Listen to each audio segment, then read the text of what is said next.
I get it. You've spent hours scrolling through endless listings, watching the same glossy photos of generators that promise uninterrupted power for your whole home, only to wonder if you'll end up with a massive metal box that roars louder than a construction site and still can't keep your refrigerator running during a storm.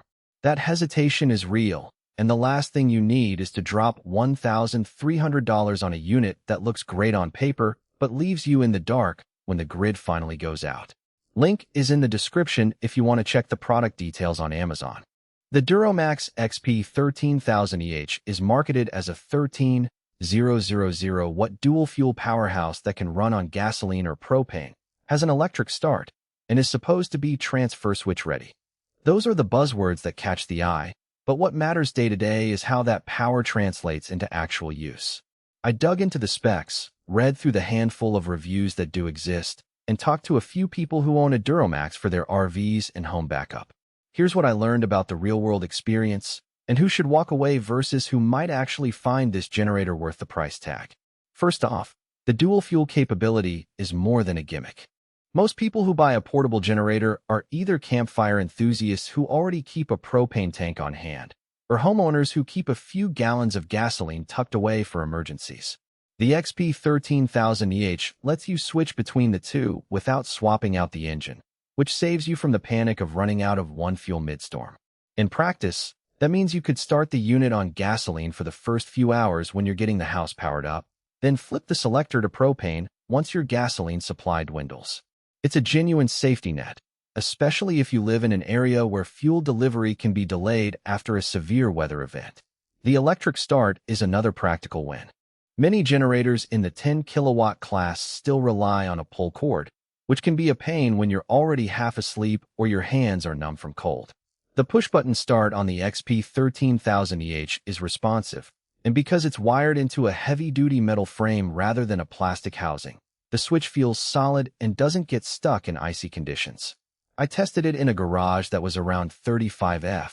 The unit turned on within 3 seconds after I pressed the button, no extra effort required. Now, let's talk power delivery. The headline 13,000 watts is impressive, but you need to understand how that splits between running and starting loads.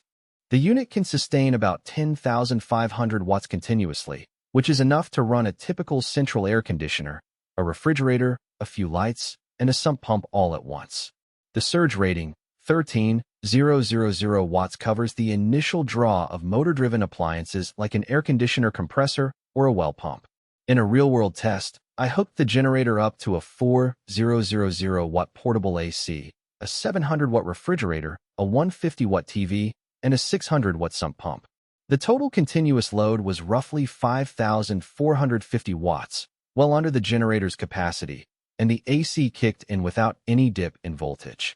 That tells you the unit can handle a moderately sized home's essential circuits without overtaxing the engine. However, there are trade-offs you need to consider. The engine is a big, air-cooled, 4-stroke unit that runs on either fuel, which means it's heavy, about 225 pounds. The frame is all metal, which is a plus for durability, but it also makes the whole thing a bit of a workout to move around. DuroMax does include a set of wheels, but they're solid rubber rather than pneumatic tires, so rolling it over a gravel driveway is doable, but not exactly a breeze. If you plan to store it in a shed and only bring it out during an outage, that's fine. If you want to tow it behind an RV on a weekly basis, you might find the weight a little cumbersome. Fuel consumption is another practical point. On gasoline, the XP13000EH burns roughly 1.2 gallons per hour at half load and about 1.8 gallons per hour at full load. Propane consumption is measured in pounds, and you'll get roughly 0.7 pounds per hour at half load. Those numbers mean that if you're running a 5-hour outage with a moderate load, you'll need about 6 gallons of gasoline or a 20 pounds propane tank. For many homeowners, that's a manageable amount, but it's not negligible. The fuel tank on the generator holds 12 gallons for gasoline and 20 pounds for propane, so you can run it for several hours before needing a refill, which aligns with what most emergency power users expect. One of the hidden strengths is the front-facing control panel. Everything you need, circuit breakers, voltage selector, fuel gauge, and the electric start button, is laid out in a single row at waist height. That design means you don't have to climb up on a ladder to flip a switch in the back. and you can see the load meters at a glance. When I swapped between the AC and